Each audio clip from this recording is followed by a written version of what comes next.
ഈശോ മിശിഹായ്ക്ക് സ്തുതിയായിരിക്കട്ടെ. പ്രിയ സഹോദര സഹോദരി, നിനക്ക് നല്ലൊരു ദിവസം നേരിയ ഈശോ നിൻ്റെ ജീവിതത്തെ സമർത്ഥമായിട്ട് അനുഗ്രഹിക്കട്ടെ. വിശുദ്ധ മത്തായി അറിയിച്ച സുവിശേഷം 11-ാം അധ്യായം 25-ാം തിരുവചനം.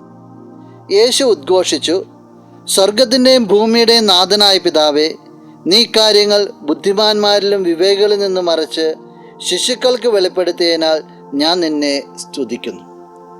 ദൈവിക ജ്ഞാനങ്ങളെക്കുറിച്ച് പറയാം. വലിയ വലിയ രഹസ്യങ്ങൾ ബുദ്ധിമാന്മാരിൽ നിന്നെല്ലാം മറച്ചിട്ട് ശിശുക്കൾക്ക് വെളിപ്പെടുത്തി. ആത്മാവിൽ എളിമയുള്ളവരെ, ദൈവത്തിന് വിധേയപ്പെടുന്നവരെ, ദൈവത്തിന് വേണ്ടി നിലകൊള്ളുന്നവരെ ദൈവം ഉയർത്തുന്ന രീതിയെക്കുറിച്ച് പറയാം. ഈശോ സ്വർഗരാജ്യത്തെക്കുറിച്ച് പറയുമ്പോഴും പറയുന്നുണ്ടല്ലോ, നിങ്ങൾ ഈ ശിശുവിനെ പോലെ ആകുന്നില്ലെങ്കിൽ സ്വർഗരാജ്യത്തിൽ പ്രവേശിക്കുവാനായിട്ട് സാധിക്കുകയില്ല.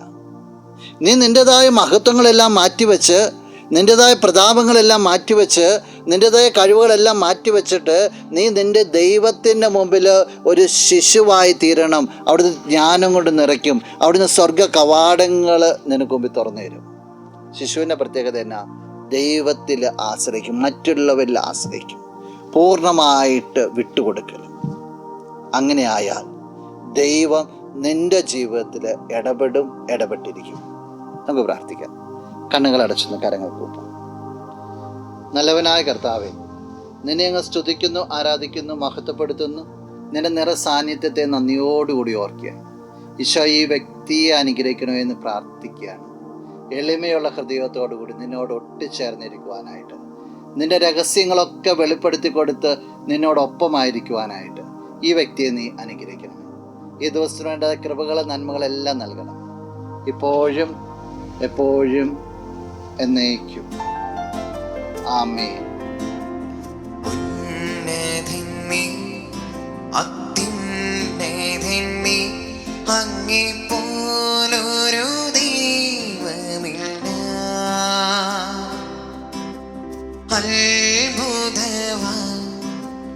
അതിശയവാ നീ മാത്രമേ ദൈവമേ.